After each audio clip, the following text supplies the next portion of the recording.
ಭಾವಸಾರ ಕ್ಷತ್ರಿಯ ಸಮಾಜ ಬಾಂಧವರಿಂದ ಇಂದು ಮುಂಜಾನೆ ಗೋಕಾಕ್ ನಗರದ ವಿಲ್ ಗಾರ್ಡನ್ ಕಚೇರಿಯಲ್ಲಿ ಚಿಕ್ಕೋಡಿ ಲೋಕಸಭಾ ಸದಸ್ಯರಾದಂತಹ ಕುಮಾರಿ ಪ್ರಿಯಾಂಕಾ ಜಾರಕಿಹೊಳಿ ಅವರಿಗೆ ಸಮುದಾಯ ಭವನ ನಿರ್ಮಾಣಕ್ಕಾಗಿ ಅನುದಾನ ಮಂಜೂರು ಮಾಡುವ ಕುರಿತು ಮನವಿ ಕೊಡಲಾಗಿದ್ದು, ಭಾವಸಾರ ಕ್ಷತ್ರಿಯ ಸಮಾಜ ಗೋಕಾಕ್ ನಗರದಲ್ಲಿ ಸರಿಸುಮಾರು 500 ಜನ ಬಾಂಧವರನ್ನು ಹೊಂದಿದ್ದು, ಸಾಮಾಜಿಕವಾಗಿ ಆರ್ಥಿಕವಾಗಿ ಹಿಂದುಳಿದಿರುತ್ತದೆ ಮತ್ತು ಅಷ್ಟೇ ಅಲ್ಲದೆ ಸರ್ಕಾರದಿಂದ ನಮ್ಮ ಸಮಾಜಕ್ಕೆ ಯಾವುದೇ ಅಭಿವೃದ್ಧಿ ನಿಗಮ ಮಂಡಳಿ ಇರುವುದಿಲ್ಲ ಹಾಗೂ ಸ್ವಂತ ಕಟ್ಟಡ ಇರುವುದಿಲ್ಲ. ಸಮಾಜದ ಕಾರ್ಯಕ್ರಮಗಳನ್ನು ಬೇರೆ ಬೇರೆ ಸಮಾಜದ ಮಂದಿರ ಕಟ್ಟಡಗಳಲ್ಲಿ ಮಾಡ್ತಾ ಇದ್ದೇವೆ.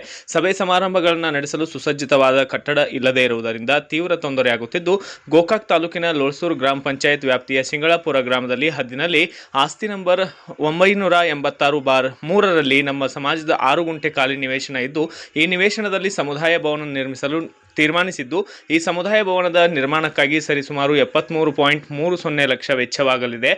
ಕಾರಣ ತಮ್ಮ ಸ್ಥಳೀಯ ಪ್ರದೇಶಾಭಿವೃದ್ಧಿ ಯೋಜನೆಯಡಿ ಸಮುದಾಯ ಭವನ ನಿರ್ಮಾಣಕ್ಕಾಗಿ 20 ಲಕ್ಷ ರೂಪಾಯಿ ಅನುದಾನ ಬಿಡುಗಡೆ ಮಾಡಲು ಜಿಲ್ಲಾಧಿಕಾರಿಗಳು, ಬೆಳಗಾವಿ ಜಿಲ್ಲೆ ಇವರಿಗೆ ಸೂಕ್ತ ಶಿಫಾರಸು ಮಾಡಲು ಚಿಕ್ಕೋಡಿ ಲೋಕಸಭಾ ಸಂಸದರಾದಂತಹ ಪ್ರಿಯಾಂಕಾ ಜಾರಕಿಹೊಳಿ ಅವರಿಗೆ ಮನವಿ ಮಾಡಿಕೊಂಡ ಭಾವಸಾರ ಕ್ಷತ್ರಿಯ ಸಮಾಜದ ಮುಖಂಡರು.